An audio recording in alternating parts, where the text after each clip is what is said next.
ওনাকে প্রথম প্রশ্ন করার সুযোগ পাই এবং আমি ওনাকে একটা প্রশ্ন করি। উনি প্রথমেই যে বলেছিল উনি একটা রিফরমেশন নিয়ে কাজ করবে, যেটা ওনার প্রথম চ্যালেঞ্জ বাংলাদেশের জন্য।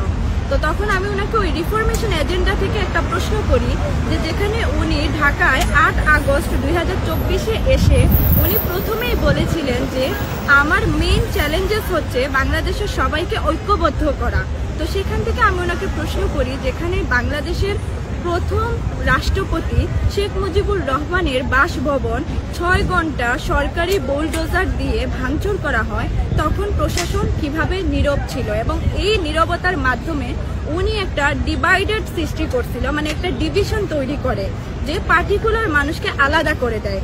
তাহলে ওই পার্টিকুলার মানুষকে আলাদা করে ওদেরকে বাদ দিয়ে উনি কিভাবে রিফরমেশন বা ওই যে উনি ঐক্যবদ্ধ করবে সবাইকে, সেটা উনি কিভাবে করবে এবং উনি কি শুধুমাত্র ওই পার্টিকুলার মানুষদেরকে বাদ দিয়ে বাকি অর্ধেকের জন্য উপদেষ্টা হয়েছেন?